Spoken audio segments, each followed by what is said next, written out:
નમસ્કાર, હું છું ગોપી ગાંગર. આપ જોઈ રહ્યા છો નિર્ભય ન્યૂઝ. આજે રાહુલ ગાંધી ગુજરાતમાં હતા. ગુજરાતની અંદર કોંગ્રેસ ઓફિસ પર કાર્યકર્તાઓને કહ્યું ડરો મત, અને ભારતીય જનતા પાર્ટીને કીધું ડરાવો મત.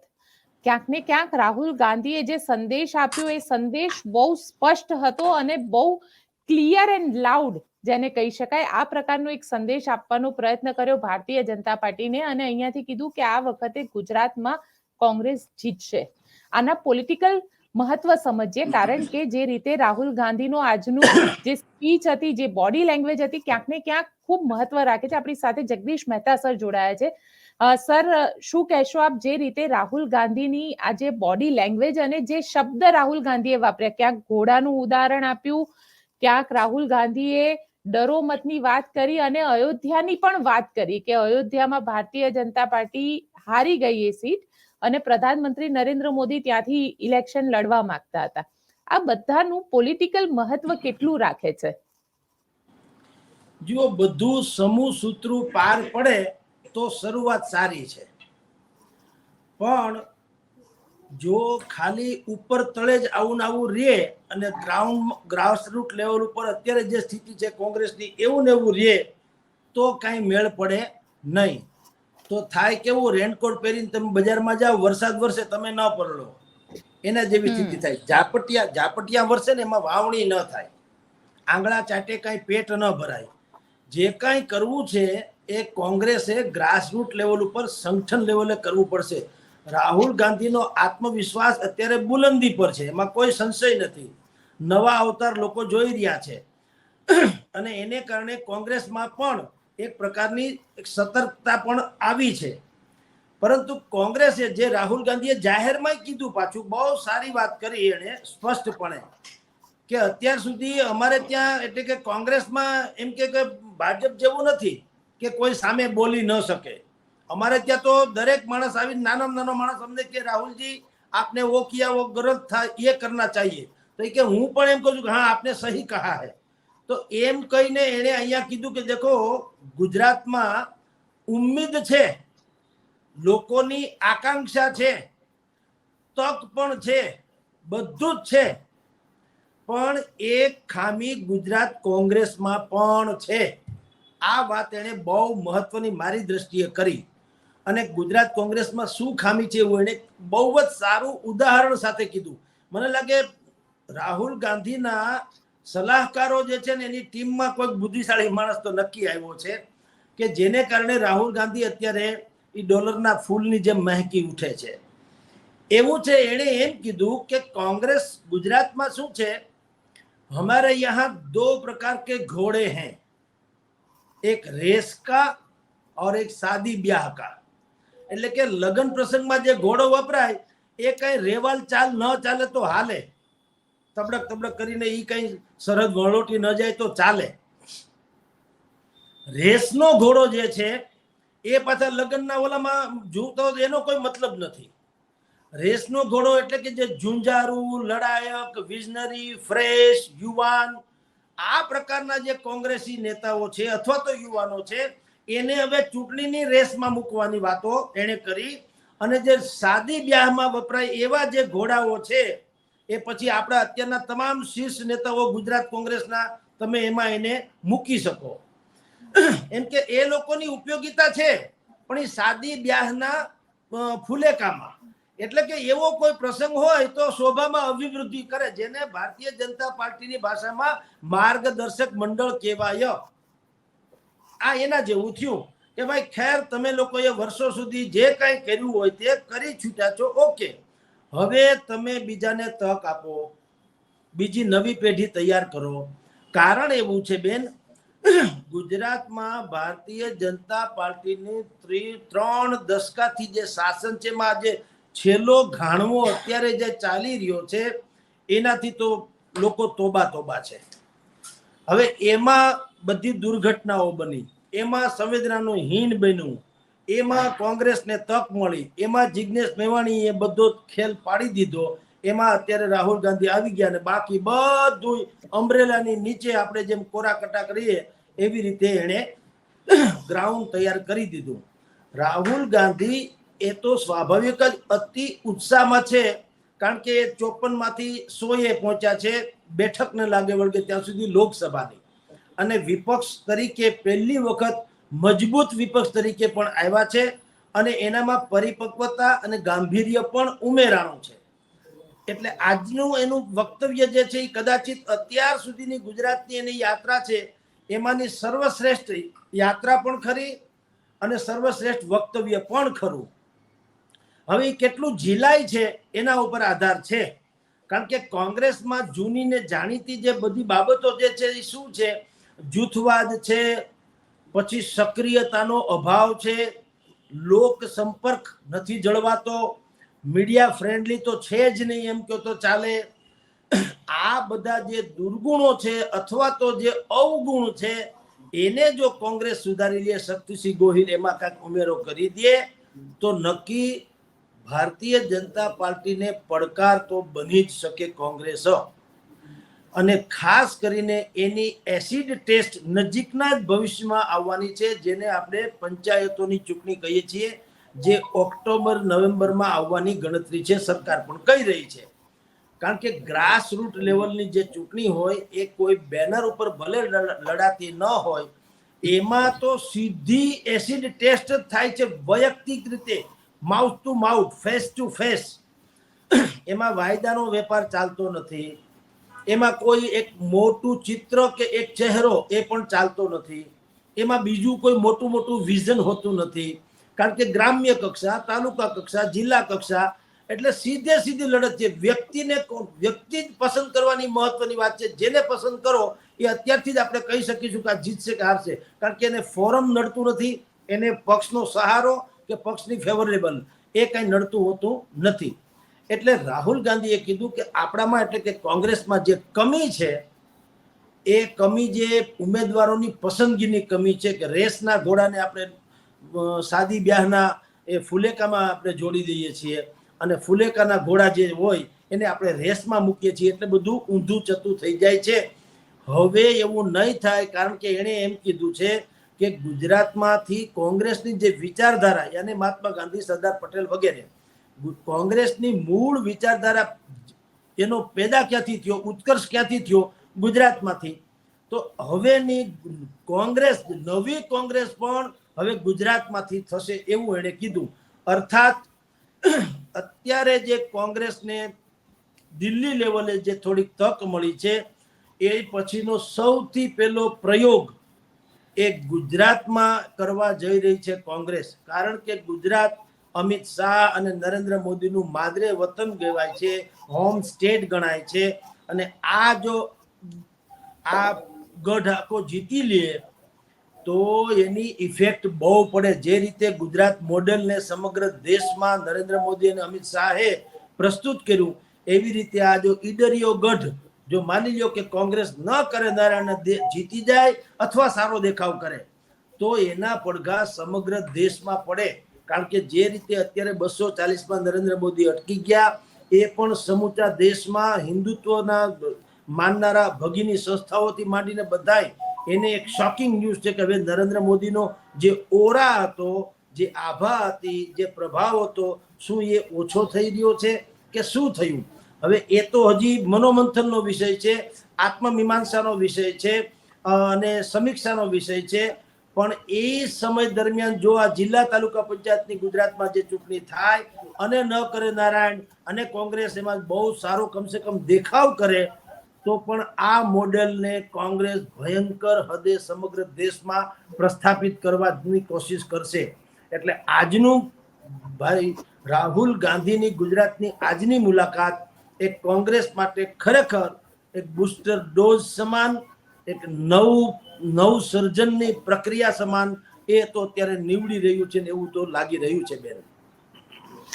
પણ સર, અહીંયા મહત્વની વાત એ થઈ જાય છે કે કોંગ્રેસની અંદર ક્યાંય સંગઠન અત્યારે કોંગ્રેસ પાસે નથી. જે પેજ પ્રમુખની વાત ભારતીય જનતા પાર્ટી કરે છે પોતાના, પરંતુ અત્યારની પરિસ્થિતિ આમ જોવા જઈએ તો ભારતીય જનતા પાર્ટી અને કોંગ્રેસ બંનેમાં ઝાઝો ફરક નથી. ભારતીય જનતા પાર્ટીની સ્થિતિ એવી છે કે અધ્યક્ષ એવું કહી રહ્યા છે કે મને તમે છોડી દો.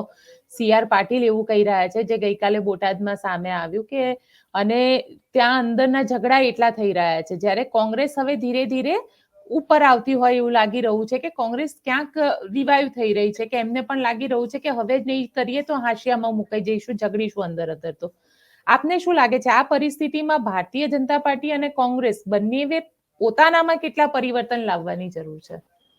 બંનેને આમૂલ પરિવર્તનની જરૂર છે બેન.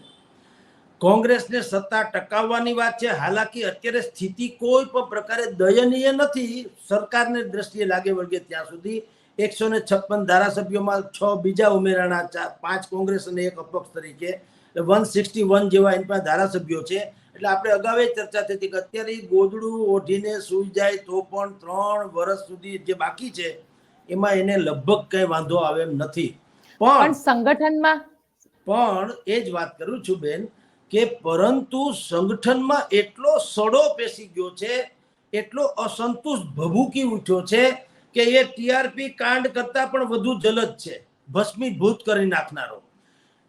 કારણ એવું છે કે જે ઓરિજિનલ ભારતીય જનતા પાર્ટીના લોકો છે, જે એની વિચારધારાને વરેલા છે, એને એમ લાગે નહીં, એ તો છે જ કે એ લોકો હાસ્યામાં ધકેલાઈ ગયા છે, કિનારે ઉતરી ગયા છે.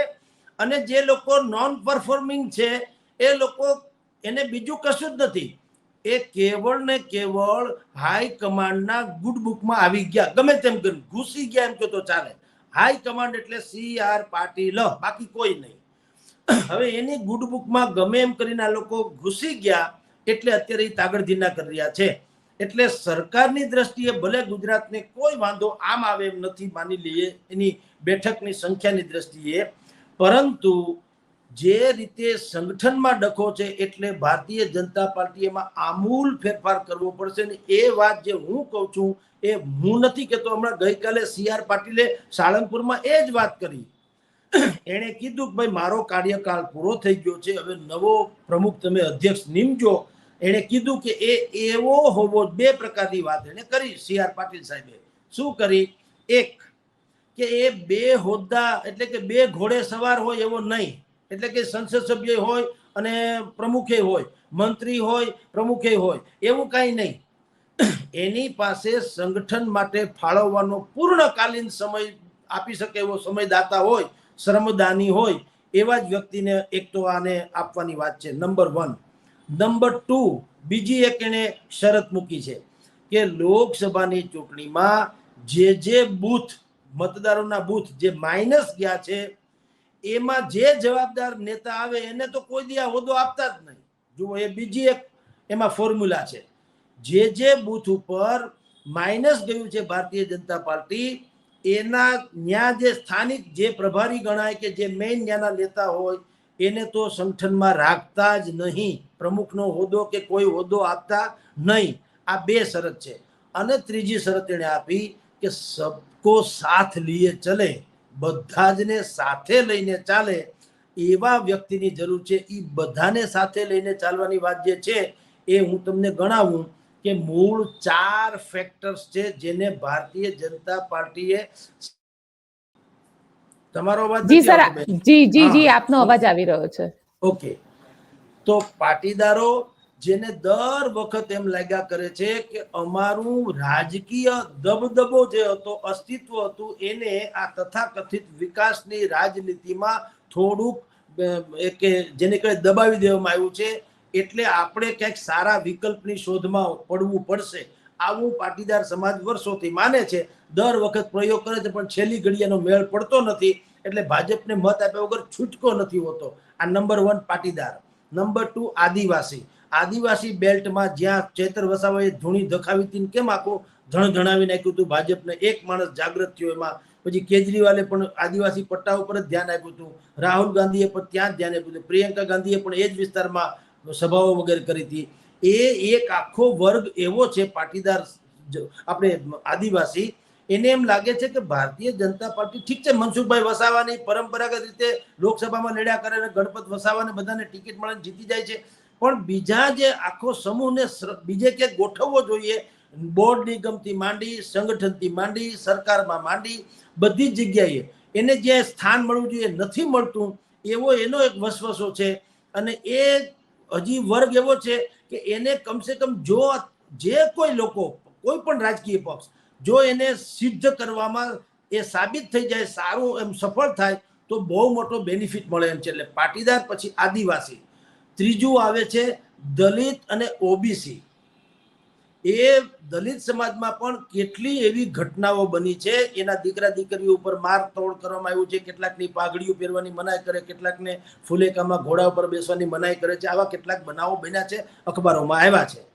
હવે એ બનાવો બન્યા ખેર, પણ પછી એની પર જે એક્શન લેવડાવવા જોઈએ એ સરકાર તરફથી લેવાયા નથી લેવાયા, એવું દલિત સમાજનું માનવું છે.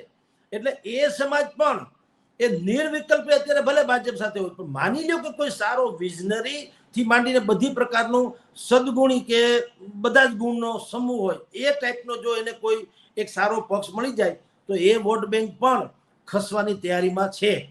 તો આદિવાસી, પાટીદાર, દલિત, ઓબીસી અને ચોથું છે ક્ષત્રિય. આપણે તો બધા જાણીએ છીએ ક્ષત્રિય સમાજનું જે કાંઈ થયું હતું, મન દુઃખ થયું હતું ચૂંટણી પહેલા, એ જ ક્ષત્રિય સંકલન સમિતિએ લોકસભાની ચૂંટણી પછી જાહેરાત કરી હતી કે ભાઈ અમે પરસોત્તમભાઈ રૂપાલા સામેની લડતને અમે મ્યાન કરીએ છીએ, પૂરી કરીએ છીએ. હવે અમારે પરસોત્તમભાઈને લડવાનું થતું નથી, કારણ કે અમારે જે વેર લેવું તો લઈ લીધું, હવે જીતે તોય ભલે ને હારે તોય ભલે, પણ અમારે ભારતીય જનતા પાર્ટી સામે તો હવે વેર રહેશે ને રહેશે. આવું એણે જાહેર કરેલું છે. શું કામ? એણે એમ કીધું સંકલન સમિતિના વડાએ કે ભાઈ અમે એમ કીધું હતું કે ભાઈ પરસોત્તમભાઈને તમે બદલાવો. જે ભારતીય જનતા પાર્ટીએ અમારી માગણી માન્ય ન રાખી અને એને પરસોત્તમભાઈને યથાવત રાખ્યા, તો અમે પરસોત્તમભાઈ સામે તો લડી લીધા અને હરાવવાની કોશિશ કરી, ન હારી ગયા, પછીની ઘટના છે. પણ ભાજપે અમારી એટલે કે ક્ષત્રિયોની અવગણના તો કરી છે. તો અમે એનું જિલ્લા તાલુકા પંચાયતોની જે હવે પછીની ચૂંટણી છે એમાં પણ અમે અમારું કૌવત બતાવશું. અને હવે એને ભારતીય જનતા પાર્ટી અવગણી શકે એમ નથી. કારણ એવું છે કે લોકસભાની ચૂંટણીમાં આપણે જોઈએ છીએ કે 5 લાખની લીડની વાત કરનારી ભારતીય જનતા પાર્ટીમાં 2 થી 3 બેઠકને બાદ કરો, નવસારીમાં ભાઈ પાટીલની અને ગાંધીનગરમાં અમિત શાહને બાદ કરો તો ક્યાંય 5 લાખની બહુમતી મળી નથી. 1.5-2 લાખે 2-3 લાખે માંડ જીતી ગયા, પણ આટલી બધી ખોટે પડી. અને અમુક જગ્યાએ ઉત્તર પ્રદેશથી માંડીને રાજસ્થાનમાં બહુ મોટી ભારતીય જનતા પાર્ટીને નુકસાન વેઠવું પડ્યું. તો હવે ક્ષત્રિય સમાજને પણ હળવાશથી લઈ શકે એમ નથી. આ મેં ગણ્યા ભારતીય જનતા પાર્ટીના વીક પોઈન્ટ જે એને સુધારવા રહ્યા. એવી વાત છે હવે કોંગ્રેસની કે રાહુલ ગાંધી આવીને તમને પંપ મારી જાય એટલે ફૂલીને દડો થવાની કાંઈ જરૂર નથી. કોંગ્રેસમાં જેમ આપે કીધું છે બેન, એ રીતે કોંગ્રેસમાં અત્યારે ગ્રાસરૂટ લેવલ ઉપર કાંઈ ઠેકાણા નથી એમ કે તો હાલે. જેટલા છે એમાં માથા એટલા જૂથ છે, કોઈને એકબીજાને બોલે વ્યવહાર નથી એમ કે તો હાલે. વાંકા ત્રાહા હાલે છે. હું રાજકોટને કેન્દ્રમાં રાખીને બોલું છું, આખા ગુજરાતને નહીં, પણ રાજકોટની સ્થિતિ છે ઓવરઓલ લગભગ ગુજરાત આખામાં એવી છે, જે રાહુલ ગાંધીએ પણ મંચ ઉપરથી કીધી છે કે એમાં 4-5 વસ્તુ મેં કીધું તેમ ખૂટે છે. શું ખૂટે છે? એક તો ટીમ કોંગ્રેસ નથી ક્યાંય, બધે અલગ અલગ જૂથ છે. ટીમ કોંગ્રેસ જોવા નથી મળતી, જે અલગ અલગ જૂથ જોવા મળે છે. નંબર 1. નંબર 2 કે એમાં ચયન પ્રક્રિયા જે છે, એટલે કે કોને મેદાનમાં ઉતારવા, એમાં બહુ મોટો ડખો થાય છે. હર હંમેશ એવા ચહેરા ઉતારવા જોઈએ જે પબ્લિક ફિગર હોય, પબ્લિકમાં લોકપ્રિય હોય, પબ્લિકને એટેન્ડ કરી શકે, એને એ બોલે ત્યારે એને સાંભળવા ગમે, એની પાસે કંઈક વિઝન હોય. હું દાખલો આપીશ 1-2 એટલે આપણે આપણા જે ઓડિયન્સ છે એ સમજી શકે કે ભાઈ જિગ્નેશ મેવાણી વાત પૂરી થઈ ગઈ છે. એને તમે સાંભળવાય ગમે, એની આક્રમકતા ગમે, એની સક્રિયતા ગમે, એ નવો ફ્રેશર છે અને એની પાસેથી કંઈક ઉમ્મીદ રાખી શકાય એવું છે. આ 5 ગણ્યા. હું તમને એક બીજા આપણી જેવા જે ડિબેટિયન્સ છે એમ કહું તો હાલે. એનું નામ છે ડોક્ટર હેમાંગ રાવલ, અમદાવાદ સ્થિત. હવે એ છે મનીષભાઈ દોશી છે, ભાઈ નિલેશભાઈ કરીને છે, નીતેશભાઈ રાવલ. હવે આ બધા તમે જુઓ, એનું આઈક્યુ જુઓ સાહેબ. મનહરભાઈ પટેલ છે. હવે એનું તમે આઈક્યુ જુઓ, એની સમજાવવાની વાત જુઓ, પક્ષની પ્રજા સમક્ષ પ્રજાને ગળે ઉતરે એવી રીતે એ લોકો જે કહી રહ્યા છે. પાછું બધા જ બેદાગ છે, એની ઉપર કોઈ મોટો કોઈ એવો આક્ષેપ નથી. તો એવા લોકોને જો શિક્ષિત છે બધી જ રીતે, નીતિશ રાવલ મેં તમને કીધું, મંદરભાઈ પટેલ, હેમાંગ રાવલ, અહીંયા અમારે હેમાંગ વસાવડા છે, ડોક્ટર સાહેબ છે રાજકોટમાં. તો આવા જે એજ્યુકેટેડ, ભણેલા ગણેલા, બેદાગ, સારી પોઝિશન ઉપર રહેનારા, પ્રજાને એની પોતીકી વાત છે એની ભાષામાં કહીને ગળે ઉતારનારા, અને ભારતીય જનતા પાર્ટી એ હરીફ પક્ષ, ટૂંકમાં કોઈ પણ એ હરીફ પક્ષ જે કાંઈ દલીલ કરે એને સતર્ક એટલે કે તર્કબદ્ધ, બિલકુલ સટીક જવાબ આપી દેનારા આવા લોકોને મેદાનમાં ઉતારવા જોઈએ. તો લોકો આપોઆપ એની પ્રત્યે પ્રેરાય, કારણ કે એનો કોઈ પાસ્ટ એટલે કે ભૂતકાળ કોઈ ખરડાયેલો છે નહીં, ભવિષ્ય ઉજ્જવળ હોય એવું એ દર્શાવી શકે એમ છે. એટલે રાહુલ ગાંધીએ જે કીધું કે અમે રેસના ઘોડાને આ વખતે મેદાનમાં ઉતારશું અને સાદી બ્યાહ વાળા જે છે એને અમે અલગ જગ્યાએ રાખશું, એના પ્રસંગમાં એનો ઉપયોગ કરશું. પણ એ જો આ પ્રકારની વ્યવસ્થા થાય તો કોંગ્રેસમાં ઉમેદવારોનું ચયન, મેં કીધું ને સૌથી પહેલી વાત એ જૂથવાદ, બીજું ટીમ કોંગ્રેસ એ નથી થતી, ત્રીજું આ ચયન પ્રક્રિયા, અને ચોથું સૌથી મોટું મારી દ્રષ્ટિએ લાગતું હોય તો એ છે એનું મીડિયા તરફેનું બરાબર ઓછપ, એનું વલણ જ એવું. ખબર નહીં કેમ અમારા રાજકોટની વાત કરું તો મોટા ભાગના દૈનિકોમાં ભારતીય જનતા પાર્ટીને ત્યાં સાંજ પડે ને 10-15 પ્રેસ નોટ ઉતરી જાય, પ્રેસ નોટ, અને 12 માસ આ એનો ફિક્સ છે. ત્યાં આપણા જેવા લહિયા બે પાંચ રાખી રાખ્યા છે, એ લોકો ગમે તે થાય, એક છીક આવે તો 3 કોલમની મેટર મોકલાવી દે, આજે પ્રમુખ સાહેબને છીક આવી હતી એમ. આ પ્રકારનું એનું મીડિયાનું મેનેજમેન્ટ છે. અને પાછા બુદ્ધિપૂર્વક વ્યવસ્થા કરે. મને ઓળખતા હોય તો મને 5 જણા ફોન કરે, બીજા પ્રેસમાં જેને ઓળખતા હોય બધાની પ્રશંસા કરે. મને એમ લાગે કે હું જ મોટો છું, પણ મને ખબર ન હોય કે મારા પ્રેસ પૂરતો હું મોટો છું, બીજા પ્રેસમાં બીજા મોટા છે. આ એની એક પદ્ધતિ છે. પણ ખેર એ તો માર્કેટિંગ, પણ બુદ્ધિપૂર્વક એ દરેક પત્રકારોને સાચવે છે, એ ઇન્વર્ટેડ કોમામાં નહીં, ઘણી વખત સાચવે છે જુદી પ્રક્રિયામાં આવે. એમ નથી કે કોઈને ઘરે કઈ ઘઉં બાજરો મોકલાવી દે છે, પણ કમસે કમ એ તમને હેલો હાય કરે છે 5-15 દિવસે, 10-15 દિવસે, કેમ છો કેમ નહીં વગેરે વગેરે, અને આપણી પાસેથી રાય લે છે. ભલે એનો અમલ કરે કે ન કરે, પણ એ બધું કરવાથી એક એનો જે છે ને એક રેપો જળવાઈ રહે છે પત્રકાર સાથેનો અને મીડિયા સાથેનો. તો એ રેપો કોંગ્રેસમાં તો ભગવાન દયા છે હાવ. હવે અહીંયા અમારા રાજકોટમાં તમને મેં આપને કીધું તેમ કે એક તો માથા એટલા જૂથ છે, પહેલી વાત તો ઈ.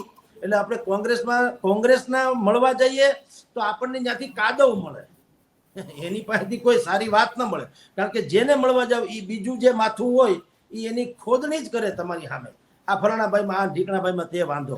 એટલે એક તો ઈ, બીજું એનું કોઈ કોમન પ્લેટફોર્મ નથી, કોઈ એવી ઓફિસ નથી, ખુલે છે પાછી બંધ થઈ જાય, ખુલે છે બંધ થઈ જાય.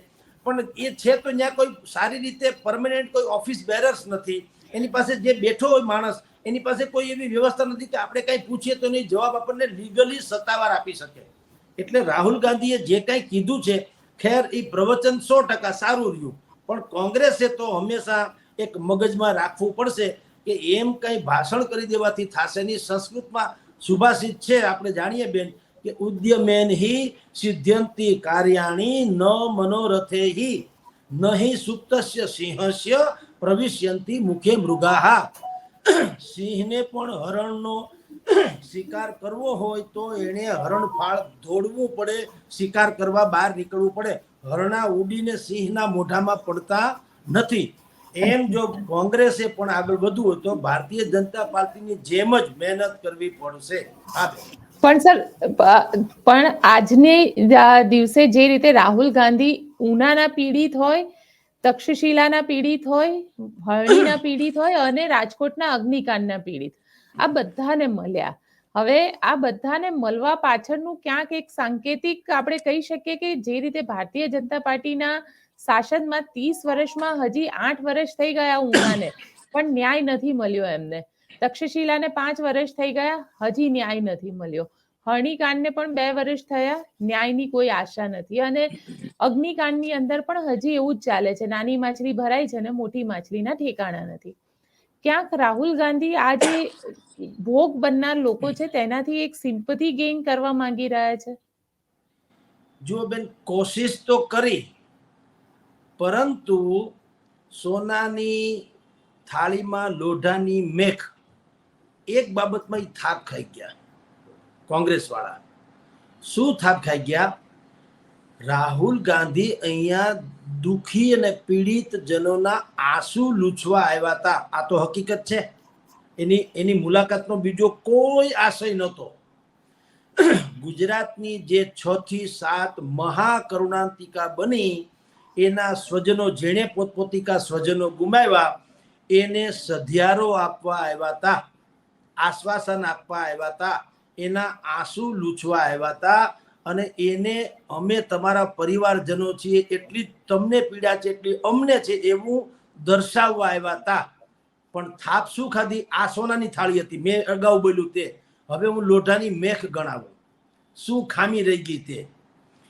રાહુલ ગાંધી જ્યારે એરપોર્ટથી કોંગ્રેસ ભવન આવ્યા ત્યારે વળી પાછા ઢોલ ઢબાકા ને ડ્રમ ને મંજીરા ને ઝાંઝ ને પખાજ ને ઠમક ઠમક થયું. તમે કોઈને ખરખરે જાઓ કે કોઈની કાણે જાઓ કે કોઈને ત્યાં સાદડીમાં જાઓ, ઉઠમણા કે બેસમણામાં જાઓ, તો ડિસ્કો કરતા કરતા જવાય ક્યારે?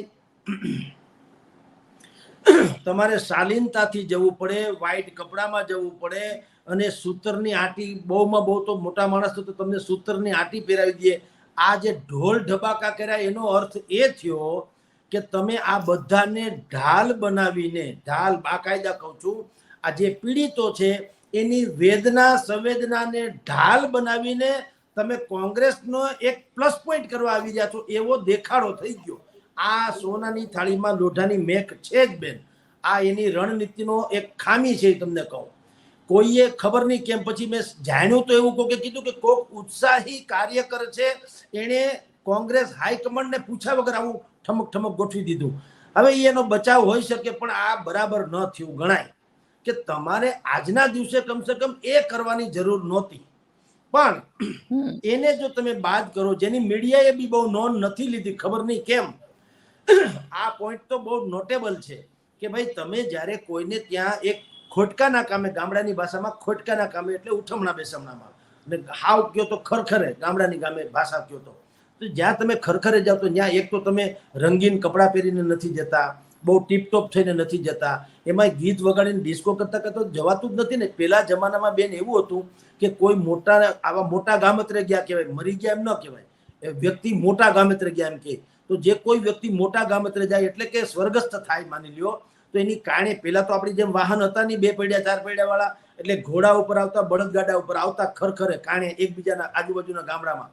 તો ઘોડી જો હોય ને, તો ઘોડી પણ એ પાદર હોય ને, ગામનું પાદર આવે, સીમ ગામનું પાદર, ત્યાં ઘોડી પલાણ ત્યાં બાંધી દે, પછી પેદલ ચાલીને આવવાનું. ઘોડા ઉપર કાંઈ કોઈને ડેલીએ ઘોડો ઊભો રાખીને ઊભું ન રહેવાય કે અમે કાણે આવ્યા, બહુ ખરાબ લાગે. અને પાઘડિયું પણ ઉતારી નાખતા, એટલે કહેવાય છે પાઘડિયું 50, આટાળી એકે નહીં, આ ઘોડીને અસવાર, મીઠે ને ભાળું માંગડો. એ પરંપરા હતી કે કોકને ત્યાં તમે જાઓ તો ઘોડા ઉપર બેસીને આટીવાળી પાઘડીઓ પહેરીને, મૂછે તા દઈને એવી રીતે ન જવાય. તમારે શાલીનતાથી જવું જોઈએ. એટલે આ એક સૌથી મોટો ડ્રોબેક કહી શકાય એવું આમાં રહી ગયું. ખેર, બાકીની આપને વાત કરું કે આ આખી સંવેદના પૂરતી એની મુલાકાત રાહુલ ગાંધીની હતી. તેમ છતાંય આપને કહી દઉં, ખામી નંબર 2 કે જેટલી જાહેર સભાની પ્રસિદ્ધિ થઈ, લાઈવ ટેલિકાસ્ટ થયું અને તાળીઓ કી બોછાર હો ગઈ, એવું સંવેદનાશીલ જે વાત છે, બધા જ પીડિતોને મળ્યા, એનું એટલું પ્રસારણ ન થયું જે કરાવવું જોઈએ. સંભવ છે કે એમાં કોકની આંખોમાં આંસુ આવ્યા હોય, સંભવ છે કે એમાં કોક પડી ભાંગ્યું હોય, એટલે કે ભાંગી પડ્યું હોય. એમાં રાહુલ ગાંધીએ પણ થોડીક એવી કરુણા દાખવી હોય. કોકના ગળે વળગાડ્યો હશે, કોકને રડ્યા હશે, રડાવ્યા હશે, કોકના આંસુ લૂછ્યા હશે, કોકની કરુણ કથની સાંભળી હશે. અને એ કથની એવી હશે સ્વભાવ કે ક્વચિત એ આપણે પહેલી વખત સાંભળતા હોઈએ કે ભાઈ આ પ્રકારની કરુણાંતિકા બની ગઈ છે. તો એ જે કરુણાંતિકાની વાતો હતી એ કેવળ એક સિમ્બોલિકલી ફોટોજેનિક રહ્યું. એક જગ્યાએ રાહુલ ગાંધી, શક્તિસિંહ ગોહિલ વગેરે બધા બેઠા છે અને એની ફરતા આ પીડિતો બેઠા છે.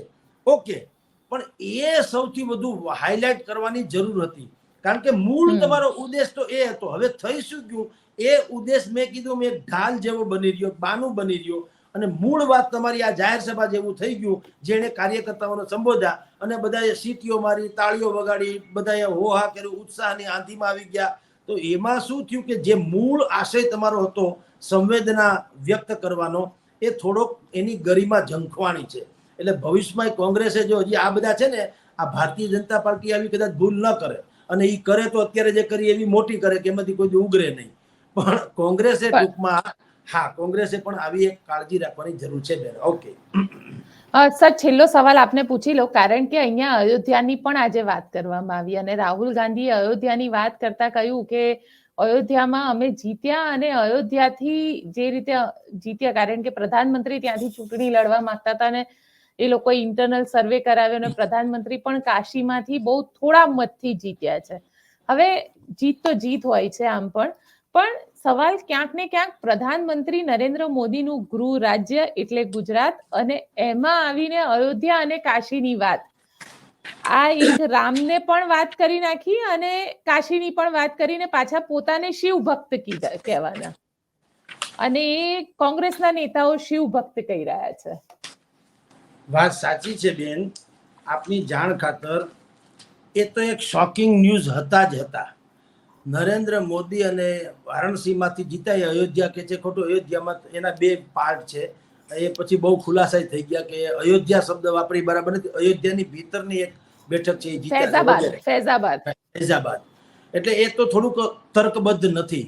પણ હું આપને કહું બેન કે એ વાત તો એની હકીકત છે થોડી, કે 500 વર્ષનો ઇતિહાસ જેને પલટાવી નાખ્યો અને નવો ઇતિહાસ રામલલ્લાને પ્રાણ પ્રતિષ્ઠા મહોત્સવનો સર્જી દીધો હોય, જેણે કાશ્મીરને 370ની કલમની બેડીઓમાંથી આઝાદ કરી દીધું હોય, જેણે 3 તલાક જેવો સૌથી કનિષ્ઠમાં કનિષ્ઠ એવો જે એક આખો દુર્વ્યવહાર થતો હતો બેનો દીકરીઓ પર મુસ્લિમ સમાજની, એમાંથી એને બહાર કાઢ્યા હોય, અને જેને સર્જિકલ સ્ટ્રાઇક કરીને સમગ્ર વર્લ્ડમાં ભારતની શક્તિને ઉજાગર કરી હોય, આવા વ્યક્તિને એ 1.25 લાખે જીતાય જીત ન ગણાય. એમાંય તે આમાં અયોધ્યા જેવી નગરીમાં, એટલે વારાણસી વગેરેમાં. એટલે એમાં અર્ધ સત્ય છે, અડધું સાચું અડધું ખોટું. એટલે એ વારંવાર આ ઉદાહરણ આપતા જાય છે. પણ આપણે બધા જાણીએ છીએ હારના કારણો. કારણ કે ત્યાં જે જમીન સંપાદન કરી છે આખો કોરિડોર બનાવવા માટે થઈને, એને લોકસભાની ચૂંટણીનું મતદાન આવ્યું ત્યાં સુધી વળતર બરાબર મળ્યું નથી. મળ્યું તો ઓછું અથવા તો બરાબર નથી મળ્યું. એ વળતર નથી મળ્યું. પછી પેપર લીકનું જે કૌભાંડ બહાર આવ્યા હતા એ પણ ઉત્તર પ્રદેશના જે તે સમયે જ આવ્યા છે. એટલે એ બંને ઘટનાઓ જે છે, અને અયોધ્યાનો જે પ્રાણ પ્રતિષ્ઠા મહોત્સવ થયો એ એટલે બધા VVIPsની વચ્ચે થયો કે એમાં મૂળ જે અયોધ્યાવાસી છે એને તો ક્યાંય બહુ દર્શન કરવાનો મોકો જે તે સમયે ન મળ્યો. હાલાકી એક બ્લોક રાખવાની જરૂર હતી કે ત્યાં કોમન અયોધ્યાવાસીઓ બેસી શકે, એક પર સંતો બેસી શકે, એક પર VVIPs લોકો બેસી શકે. પણ હવે બધું અવ્યવસ્થા કે જે ગણો તે એ એવું થયું કે એ આખા જે ફંક્શન થયું અથવા તો ઇનોગ્રેશન થયું અથવા તો એક ઇતિહાસના સાક્ષી બનવાની પળ જે હતી, એમાંથી અયોધ્યાવાસી જે છે એમાંથી પર રહ્યા. એ લોકો ભાગ લઈ ન શક્યા. અને કોરિડોર જે બનાવ્યો એમાં હજારો દુકાનોથી માંડીને બધું જ જે એ લોકોએ મકાનો દુકાનો એને જમીન સંપાદન સરકારે કરી, એમાં એને ઓછું અથવા તો નહીં એવું વળતર મળ્યું. એ પણ એક રોષ. અને બાકી મેં પેપર વાળી વાત કરી, લિંક વાળી, પેપર લીક થવાની. તો આ બધું જ ભેગું થયું એટલે એમાં હારી ગયા. અન્યથા તો આ યોગી આદિત્યનાથે કાયદો અને વ્યવસ્થાની દ્રષ્ટિએ તો સમગ્ર દેશમાં દાખલારૂપ એવું કામ ઉત્તર પ્રદેશમાં કરેલું હતું, જેની આજે મિસાલ કે તોર પર જેને કહી શકાય એવી ત્યાં બધી વાતો થઈ રહી છે દેશભરમાં. પણ એ બિચારાનું બધું દટાઈ ગયું, આપણું હિન્દુત્વનું મોજું દટાઈ ગયું, અને માંડ જીતા એ હકીકત છે. રાહુલ ગાંધી અર્ધ સત્ય હું કહું છું એમ માંડ જીતા એમ જ કહેવાય. એટલે એની વાત સાચી છે. પણ એમાં મેં આ ઉપરના કારણો ગણ્યા એ પણ મહત્વનું છે કારણો. અને ઓવરઓલ જે હિન્દુત્વનું મોજા ઉપર ભારતીય જનતા પાર્ટીએ સવાર થઈને જીતવું જોઈતું હતું એ નડ્યું. એમાં પણ નરેન્દ્ર મોદીની થોડીક અહમ જે છે, અહમ એનો કે મોદી કી ગેરંટી એ જે વાત છે અહમ બ્રહ્માસ્મિ જેવું, એ એને થોડુંક નડી ગયું. જો એ ભારતીય જનતા પાર્ટી કી ગેરંટી, NDA કી ગેરંટી એવું બોલ્યા હોત તો વધારે સારું લાગ્યું હોત. એનાથી RSS પર રૂસણા, RSS જે છે રૂઠા, અને એને કારણે આપણે જાણીએ છીએ આ પરિસ્થિતિનું નિર્માણ થયું છે. એટલે એમાં અર્ધ સત્ય છે, રાહુલ ગાંધી સાચા છે. પરંતુ મેં આપને ફરીથી કહું છું કે રાહુલ ગાંધીનું પ્રવચનનું હિટ જવું એનું ગુજરાતી એ નથી કે કોંગ્રેસ હિટ જાય.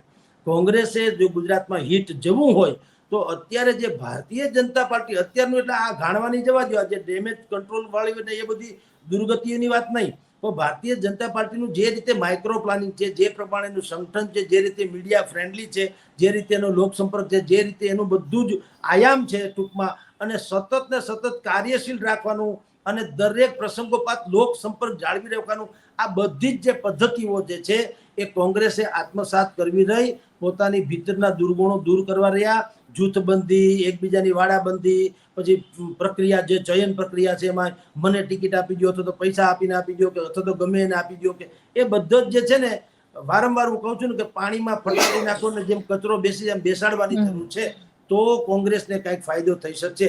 બાકી રાહુલ ગાંધીમાં તમે સલીમ જાવેદ શોલે ઉતારે એટલે એના પછીનું ફિલ્મ હિટ ન જાય, શાન નિષ્ફળ જાય, શક્તિ વળી પાછું માંડ સફળ જાય, આવી બધી વાતો છે. એટલે રાહુલ ગાંધીએ પણ અત્યારે વાત કરી છે, શક્તિસિંહ ગોહિલે પણ એને બુદ્ધિપૂર્વક આત્મસાત કરીને બહુ ગૂંથણ કરવું પડશે, તો ભરતકામ સારું કરે તો કદાચિત કાંઈક મેળ પડે. બિલકુલ સર, આપ અમારી સાથે જોડાયા તેના માટે આપનો ખૂબ ખૂબ આભાર. નમસ્કાર. તો આપ શું વિચારો છો મને કોમેન્ટ બોક્સમાં ચોક્કસથી લખીને જણાવજો. અમારી ચેનલ નિર્ભય ન્યૂઝને લાઇક, શેર અને સબસ્ક્રાઇબ કરવાનું ભૂલશો નહીં.